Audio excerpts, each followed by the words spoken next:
আজকে আমরা খুব গুরুত্বপূর্ণ একটি বিষয় নিয়ে আলোচনা করব, যেটা আমাদের অটোক্যাডের কাজের শুরুতে প্রথমে এই বিষয়গুলি না জানলেই নয়।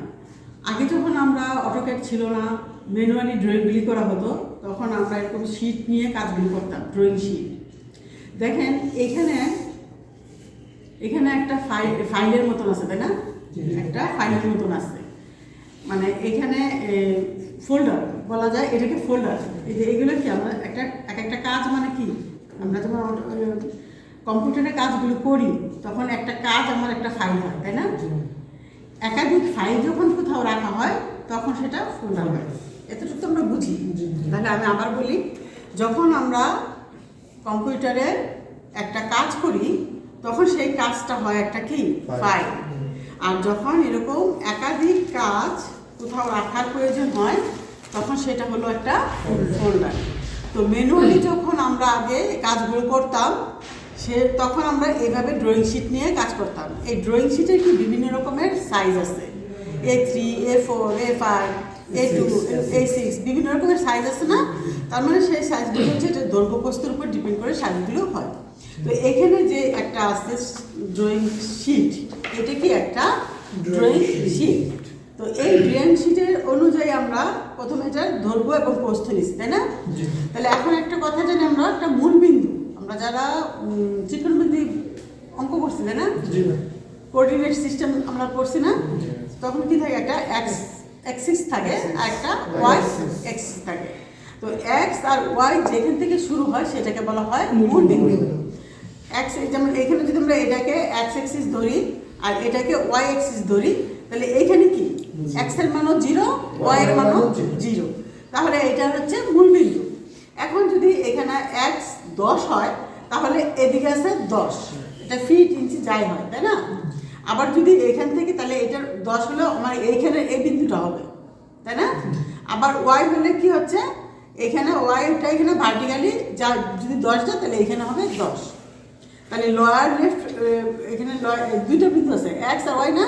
তাহলে লয়ার লেফট আর কি আপার লেফট, তাহলে ওই বিন্দুটা আমরা পেলে একটা ক্ষেত্র পাবো। তাহলে এইভাবে কিন্তু আমরা অটোক্যাডে পেজটা সেট আপ করবো, শিটটা নিয়ে নিব। তো এখন এখানে আমাদের যে শিটগুলি আছে, এটা কি একটা, এখানে আমরা প্রথম একটা কি করছি, একটা কভার পেজ করছি, তাই না? অটোক্যাডে ড্রয়িং করার সময় আমার একটা, যখন আমরা প্রেজেন্টেশন করব, যখন আমার ক্লায়েন্টকে আমি ড্রয়িংগুলি দিব, তখন তো একাধিক ড্রয়িং দিতে হবে। প্র্যাকটিক্যাল লাইফে যখন আমরা ক্লায়েন্টের সাথে ডিল করব, তখন ক্লায়েন্টকে কনভিন্স করার জন্য, ক্লায়েন্টকে ইনফরমেশন দেওয়ার জন্য এবং একটা প্ল্যান করা কাজ বাস্তবে রূপ দেওয়ার জন্য অনেক ড্রয়িং করতে হয়। তো সেই ক্ষেত্রে আমাদের এখানে দেখেন ম্যানুয়ালি একটা কাভার পেজ রাখা হয়েছে। যেমন এটা একটা কি ছিল, প্রজেক্ট অফ এ শোরুম, একটা শোরুমের প্রজেক্ট, এটা একটা কাভার পেজ করা হয়েছে। তারপরে এখানে কি একটা কন্টেন্ট করা হয়েছে, যে এই ফোল্ডারে এই প্রজেক্টে আমার কী কী কাজ করা হচ্ছে, প্ল্যান করা হয়েছে, এলিভেশন করা হয়েছে সেকশন, তারপর পার্সপেক্টিভ ড্রয়িং করা হয়েছে, ফল সিলিং প্ল্যান করা হয়েছে, ইলেকট্রিক্যাল লেআউট প্ল্যান করা হয়েছে, প্লাম্বিং লেআউট প্ল্যান করা হয়েছে, ফার্নিচার গ্রাফিক্স করা হয়েছে, কালার স্কিমটা করা হয়েছে। এছাড়া এখানে আরও ক্লায়েন্টের রিকোয়ারমেন্টস অনুযায়ী আরও অনেক রকমের ড্রয়িং আসবে এবং সেগুলি কি এখানে লিস্ট হয়ে যাবে। এই অংশটা আমরা আশা করি বুঝতে পেরেছি। তারপর হচ্ছে এখানে কি এটার কালার স্কিমের ইনফরমেশনগুলি, টেক্সটগুলি আমরা করছি না? এইখানে দেখেন লাইনের ভেরিয়েশন আছে না?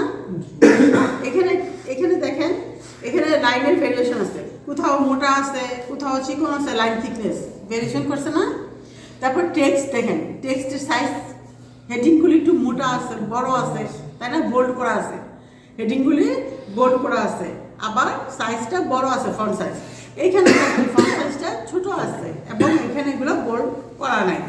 তো এইখানে আবার দেখেন যে ইনফরমেশন দেওয়া হয়েছে, এখানে লিজেন্ডগুলা, যে আমার কোন জায়গাটা কি কালার হচ্ছে, সে কালার স্কিমের শিডিউল অনুযায়ী এখানে এই জিনিসগুলো দেওয়া হয়েছে। তারপর দেখেন এখানে ফার্নিচারের কি হচ্ছে, ফার্নিচারের এখানে একটা প্ল্যান করা হয়েছে। তারপরে এখানে এই প্ল্যানটার এটা সেকশন করা হয়েছে। সেকশন মানে কি, প্ল্যান হচ্ছে কি, প্ল্যান হচ্ছে আমাদের আই লেভেলে একটা অবজেক্ট বা একটা আবাসিক বলেন, কমার্শিয়াল বলেন, যে কোনো একটা পরিকল্পিত নকশাকে চোখের আন্দাজে যদি চোখের লেভেলে কাটা হয় আমরা যে দৃশ্যটা দেখব সেইটাই হলো প্ল্যান। আই লেভেলে কোনো অবজেক্টের আই লেভেলে কাটার পরে যে দৃশ্য দেখা যায় তাকে হলো প্ল্যান। তাহলে আবার একটু সহজ করে বলি যে কোনো অবজেক্টের আই লেভেলে কাটার পরে যে দৃশ্য দেখা যায় সেটা হলো প্ল্যান। তাহলে কাটতে হবে কীভাবে? হরিজন্টাল ভাবে, তাই না? আমার চোখের উচ্চতা মনে করে এই একটা রুম আছে, তাই না? এই রুমটা আমার চোখের উচ্চতা যদি কাটা হয় তাহলে আমরা কী দেখবো? এতটুকু ওয়াল দেখবো, তারপর জানলাটা দেখবো, আবার ওয়াল দেখবো, আবার জানলা দেখবো, এরকমভাবে দেখবো না? এই দেখার পর হরিজন্টাল কাটার পরে যে দৃশ্যটা আমরা দেখবো সেটাকে বলা হয় প্ল্যান। তাহলে এক কথা যদি বলতে হয় যে আই লেভেলে কোনো অবজেক্টকে হরিজন্টালি কাটার পরে যে দৃশ্য দেখা যায় তাকে বলা হয় প্ল্যান। এরপরে হচ্ছে যে সেই অবজেক্টটাকে যদি আমি ভার্টিক্যালভাবে কাটি, ভার্টিক্যালভাবে কেটে যদি এক অংশ সরাই নেই তারপর আমি যে দৃশ্যটা দেখব সেটা দেখবো কি? সেকশন। আর হচ্ছে আমার একটা অবজেক্টের সামনে থেকে দাঁড়িয়ে আমি যে দৃশ্যটা দেখবো সেটা হচ্ছে এলিভেশন। এখন এখানে আমার এলিভেশনটা তো আমার চারপাশে একটা অবজেক্টে কি 4টা রূপ, তাই না? যেমন এইখানে কি এই ফ্রিজটার উপরে আমার গ্লাসটা আছে, তাই না? তাহলে এখন আমি এই পাশ থেকে আমি এই গ্লাসটাকে আমার সামনে না, তাহলে আমি এই সামনে থেকে যে দৃশ্যটা দেখতেছি সেটা হচ্ছে ফ্রন্ট এলিভেশন। আবার আমি এই পাশে চলে গেলাম, যাই যখন দেখবো তাহলে কি এটা রাইট সাইড এলিভেশন। আবার আমি লেফটে যাই দেখলাম সেটা হলো কি লেফট সাইড এলিভেশন। আমি পিছন থেকে দেখলাম তাহলে হলো আমার ব্যাক সাইড এলিভেশন। আমি উপর থেকে দেখলাম তাহলে এটা হলো টপ ভিউ, তাই না? এখন আমি এটা এই লেভেলে কেটে ফেললাম, তাহলে আমি কি দেখবো? এখানে একটা বৃত্তের লাইন দেখবো, এরপরে এই লেভেলে একটা বৃত্তের লাইন দেখবো, তাই না? আবার আমি কি করলাম? এই অংশটা এইভাবে ভার্টিক্যালি কেটে ফেললাম। ভার্টিক্যালি কেটে ফেললে কি দেখবো? আমি এখানে একটা দাগ দেখবো, এখানে একটা দাগ দেখবো, এই প্লেটের ফ্রিজটার একটা দাগ দেখবো, এখানে একটা দাগ দেখবো, এভাবে দেখবো না? তাহলে এটা হলো সেকশন। আশা করি প্ল্যান, সেকশন, এলিভেশন বিষয়টা বোঝা গেছে। তাহলে এইখানে আমরা এইটার প্ল্যান দেখলাম, এটার সেকশন দেখলাম, আর এটার হচ্ছে এলিভেশন, ঠিক আছে? এরপরে আমি একটা বাস্তব মানে জিনিসটা বানানোর পরে কেমন হবে সেটার একটা 3D মাধ্যমে আমি একটা বাস্তব 3Dর মাধ্যমে কি একটা অবজেক্টের বাস্তব রূপটা বোঝা যায় যে আমার জিনিসটা কেমন হবে। যেমন এই যে প্ল্যানটা আছে, আমরা যারা টেকনিক্যাল পার্সন আছি আমরা কিন্তু দেখে বুঝবো প্ল্যানটা কি আছে, তাই না? যে এটা কত ডায়ার একটা সার্কেল করছে, এখানে 1.5 ফিটের একটা প্ল্যাঙ্ক হয়েছে, ঠিক আছে? এটা কিন্তু আমরা বুঝে ফেলবো। এইখানে আমরা কি আছে যে এইটা আমার কাটার পরে কি আছে, এইটা আমার টেবিলের লেন্থ আছে, তারপরে এটা কতটুকু পর ড্রয়ার আছে, কতটুকু পরে আমার একটা প্ল্যাঙ্ক আছে, এই জিনিসটা দেখে কিন্তু আমরা বুঝতে পারবো। আবার এলিভেশনটা দেখে আমরা কি বুঝতে পারবো যে এইখানে এটা রাউন্ড আছে, এই হ্যাজ এই জিনিসটাকে বলা হয় কি হ্যাজ। অবজেক্টের ডিটেলস বোঝানোর জন্য হ্যাজগুলি ব্যবহার করা হয়, রেন্ডারিং করা হয়। এখন এইটা দেখে আমরা বুঝতে পারতেছি যে এই সারফেসটা আমার রাউন্ড আছে। কিন্তু এই 3টে জিনিস দেখে কিন্তু সাধারণ লোকজন বুঝতে পারবে না, পারবে কি? পারবে না। কিন্তু এইটা দেখে কিন্তু বুঝতে পারবে যে এরকম একটা রাউন্ড টেবিল আছে, এখানে একটা প্ল্যান্টার করা আছে, তাই না? তাহলে এই যে আবার এখানে জয়েন্টগুলো 3D করা আছে, হ্যাঁ? তো এই যে ড্রয়িংগুলো কাজের পারপাস অনুযায়ী, কাজের প্রয়োজন অনুযায়ী আমরা বিভিন্ন প্রকারের তথ্য দিয়ে ড্রয়িংগুলি করব। এরপরে এখানে আছে কি একটা প্লাম্বিং ডিটেল। এখানে একটা ওয়াশরুম আছে, এখানে কোনটা কি পাইপ, হ্যাঁ, ওয়াটার পাইপ আছে, তারপরে সাপ্লাই ওয়াটার পাইপ আছে, তারপরে সাইফন পাইপ আছে, যত রকমের পাইপ ব্যবহার করেছে তার একটা লিজেন্ড দেওয়া হয়েছে, ঠিক আছে? লিজেন্ড দেওয়া হয়েছে, কত ইঞ্চি পাইপ হবে, কালার দিয়ে কী করা হয়েছে বোঝানো হয়েছে, এবং এই কালারটা এখানে প্ল্যানে দেওয়া হয়েছে যে কোন পাইপটা কোন দিকে কী আছে, পিকচার দেওয়া হয়েছে। আমরা ডিজাইন সেন্টার কমান্ড সম্পর্কে জানছিলাম, তাই না? এখানে আমরা ম্যানুয়ালি কি সবগুলি আঁকতে হয়েছে। আর ডিজাইন সেন্টারটা এমনই একটা সহজ একটা বিষয়, এই জিনিসগুলো করা আছে, জাস্ট সেখান থেকে আমরা নিয়ে আসবো। তারপরে এখানে একটা আছে পার্সপেক্টিভ ড্রয়িং, এটা একটা কি 3D ড্রয়িং। এখন এখানে আমরা এটা পার্সপেক্টিভ ড্রয়িং, এই ড্রয়িংগুলো আমরা অটোক্যাডে 3D করতে পারি এবং এটাকে কালার করে তারপর বিভিন্ন হ্যাশ দিয়ে করা হয়েছে না, এই যে জিনিসটাকে বলা হয় রেন্ডারিং। কালার ব্যবহার করা হয়েছে, বিভিন্ন টেক্সচার দেওয়া হয়েছে না, বিভিন্ন অবজেক্টের টেক্সচার দেওয়া হয়েছে, বিভিন্ন হিউম্যান ফিগার আনা হয়েছে, মাল মেটেরিয়ালসগুলো আনা হয়েছে, প্লান্টের যে গাছগুলো আনা হয়েছে। এই যে একটা সুন্দর বাস্তবসম্মত রিয়েলিস্টিক একটা অবজেক্ট তৈরি করার জন্য করতে হয় রেন্ডারিং। এই যে দেখেন সেকশন, এই সেকশনটা তো কি কালার টালার করে সেকশনে কি ডিটেল টেক্সচারগুলি দিতে হয়, ডিটেল ইনফরমেশনগুলি থাকে। তো এখানে মনে করেন যে ম্যাটেরিয়ালসের যে বিষয়গুলি আমরা করব সেগুলি হ্যাচ কমান্ডের মাধ্যমে করব। তো এইভাবেও কি আকর্ষণীয়ভাবে এবং তথ্য সমৃদ্ধ ড্রয়িংগুলো করা যায়। এটা হচ্ছে একটা ফল সিলিংয়ের ড্রয়িং এবং এখানে তার ইনফরমেশনগুলো আছে। তো এইটা আমার একটা কাজের ফোল্ডার। তাহলে এখানে কতগুলো ফাইল আছে, তাহলে এই বিষয়টা আমরা বুঝতে পারছি। এবং এইখানে দেখেন কতগুলো কাগজ না, কিন্তু অটোক্যাডে যখন আমরা কাজ করব তখন আমরা এই কাজটাই করব লেয়ারের মাধ্যমে। ঠিক আছে, এই কাজটাই করব লেয়ারের মাধ্যমে। যেমন এখানে আমরা বিভিন্ন ফাইলগুলি আছে, সেই ফাইল অনুযায়ী কোন ফাইলে আমার কতটুকু লাইন ওয়েট লাগবে, লাইনের থিকনেস লাগবে, কি কালার ব্যবহার করব, হ্যাঁ, সমস্ত কিছু কিন্তু আমরা লেয়ারের মাধ্যমে কাজগুলো করতে পারবো। এবং এখানে যখন আমরা ওই লেয়ারের সুবিধাগুলো কী সেই বিষয়গুলি দেখলেই আমরা বুঝতে পারবো। তো মূলত আমরা যে হাজার হাজার ড্রয়িং করব, কোনো আলমারির প্রয়োজন হবে না, তাই না? একটা ফাইলেই সব থাকবে। কিন্তু এখানে কি অনেকগুলি ড্রয়িং হয়ে যেত যদি কাগজে করা হতো। তো এই হলো লেয়ারের সুবিধাটা, যে একসাথে কাজগুলি করা, একটা ড্রয়িংয়ের উপরই কাজগুলি করা লেয়ারের সুবিধা। এটা হলো একটা অফিস প্রজেক্ট, সেম এখানে অনেকগুলি ফাইল আছে, একটা ফোল্ডার করা হয়েছে। ঠিক আছে, তো এখানে একটা কভার পেজ করা হয়েছে, একটা প্রেজেন্টেশন একটা ব্যাপার আছে। আপনি যে কাজটা করবেন সেই কাজের একটা প্রেজেন্টেশনের ব্যাপার আছে। আপনার অটোক্যাডে যখন করবেন তখনও পরীক্ষার সময় অ্যাসেসর বলবে তার নির্দেশ অনুযায়ী আপনাদেরকে একটা ফোল্ডার করতে হবে এবং সে বেস দিয়ে জব 1, জব 2, জব 3, জব 4 যতগুলো জব থাকবে সেই ফাইলগুলো ওই একটা ফোল্ডারে সেভ করতে হবে। কথা বোঝা গেছে? তো এইখানেও আমরা এই কাজগুলো আবার দেখি। এখানে হচ্ছে এটা গ্রাউন্ড ফ্লোর প্ল্যান, এখানে সম্পূর্ণ সামনে ফাঁকা। এখানে রিসিপশনের জায়গা, ওয়েটিং এরিয়া, তারপরে এখানে যেহেতু ওয়েট করে মানুষ, এখানে একটু দৃষ্টিনন্দন কিছু কাজ করা হয়েছে, একটা ফোয়ারা করা হয়েছে, ফাউন্টেন করা হয়েছে। তারপরে এখানে একটু পেন্ট্রি সিস্টেম রাখা হয়েছে, একটু এখানে একটা ওয়াশরুম করা হয়েছে।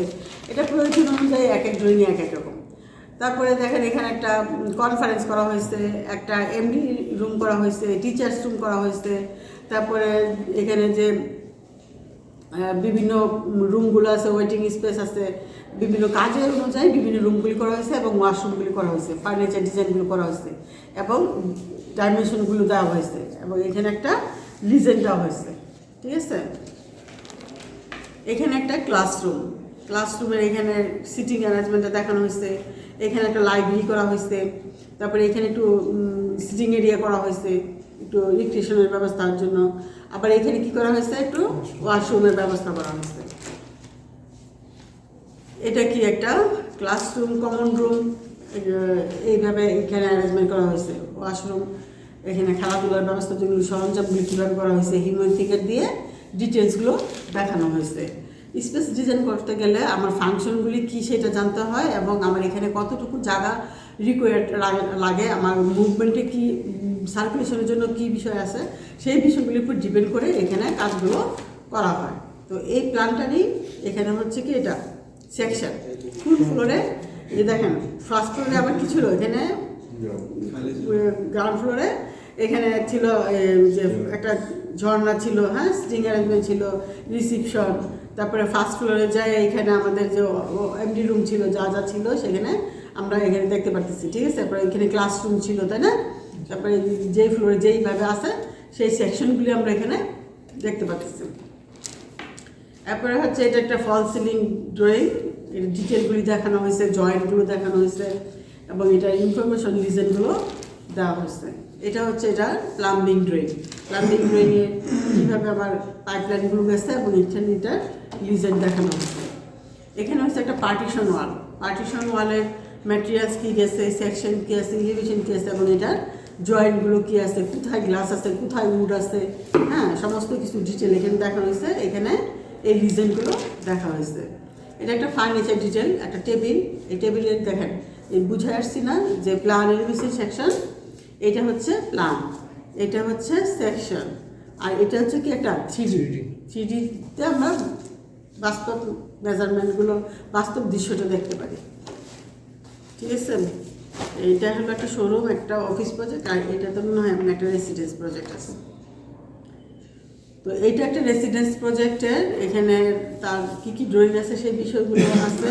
কাভার পেজ, এখানে টয়লেটগুলো, টয়লেটের সেকশন আর প্ল্যান ডিটেল আছে। এখানে কিচেনের ডিটেল আছে। এখানে ডোরের ডিটেল আছে। উইন্ডো ডিটেল আছে। এটা হচ্ছে ফাউন্ডেশন ফুটিংয়ের ডিটেল। তারপর হচ্ছে এখানে এটার কলাম পাইলিংয়ের ডিটেল। যেখানে আমাদের কিন্তু এইটা আমাদের করতে হবে, এইটা কিন্তু পরীক্ষায় আসে। একটা কলামের বেস আর একটা কলামের সেকশন, ঠিক আছে।